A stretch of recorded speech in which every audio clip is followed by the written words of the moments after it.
The underlying assumptions of the simple linear regression model, so if we just write down which model we're talking about, it's y equals beta naught plus beta 1 times x plus epsilon.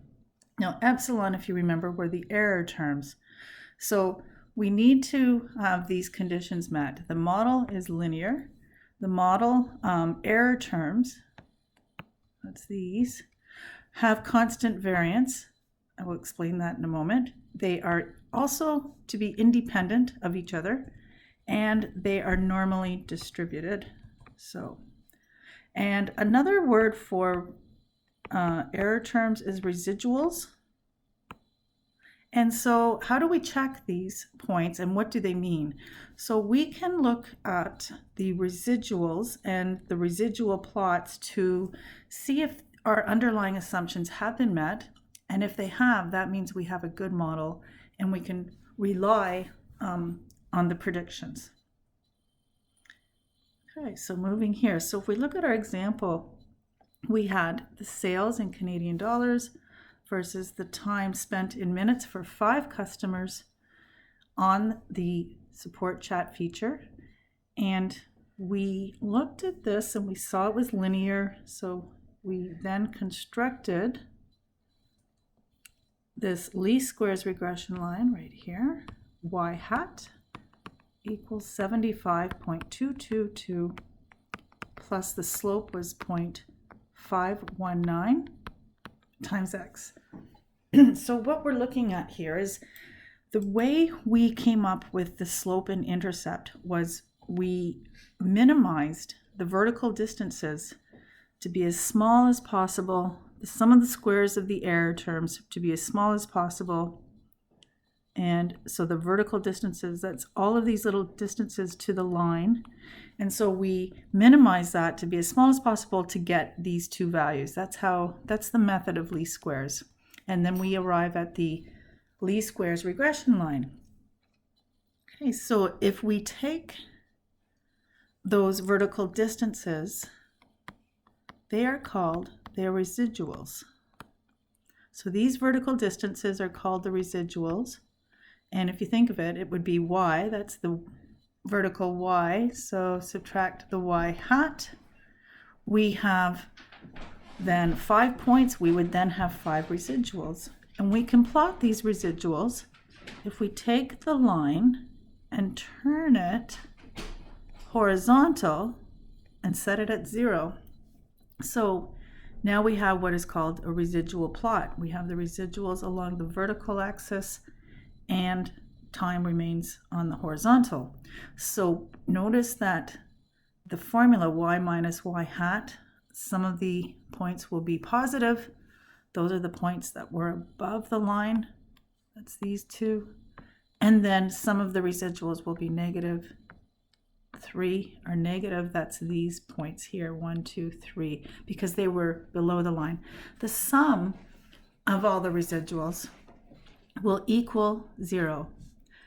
And so what we want to do when we look at the residual plot, we want the scatter or the points to be close to this line 0 and not have any pattern or trend. If we see a pattern or trend, then that's not good. So we'll look and see some examples, what I mean by that. So types of patterns and trends in residual plots, they take many forms and sometimes we just can't interpret them, but we do the best we can. And by doing this, this is helpful in assessing the fit of the model to see how good the predictions will be. Are they going to be reliable or not? And so these are ways to explain different patterns and reasons for it. And I'm going to show you in the next slides that follow some examples of those. So if you have a residual plot that looks like this, it's a pattern, that means that the data is not linear. So even if your original scatter plot of your XY points, if it appeared to be linear, it may not actually be linear. It's the underlying structure of the data might have been nonlinear, and that will sometimes appear in the residual plots. If this happens, then you can't use the tools and methods used in this course. We have to look at other methods for nonlinear regression. Looking at these plots, we have these funnel plots where the data starts very variable for low values of x, and then less variability for smaller value or for larger values of x, and vice versa. So for small values of x,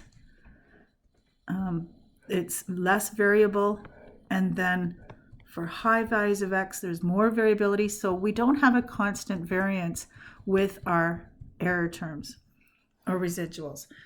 So that's not good either. That means we have to do some sort of transformation with the y variable. And again, these are methods that go beyond the course. So these are not good either. More things need to be done. And these last two plots in the bottom here, these show that the errors rather are not independent of each other. So they are dependent. And so if you see that kind of pattern where they're all above 0 and then they're all below 0, something like that, then you know you don't have independence. So these underlying conditions have been violated, and so you cannot really rely on the predictions. You can still make predictions and the math is still there, but they won't be reliable. The last plot here, this is good. This is what you want.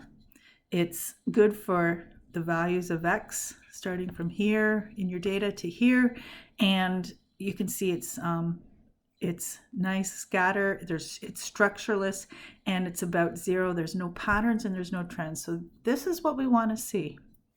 And so we'll look at other ways to assess the fit of the model in the next few slides.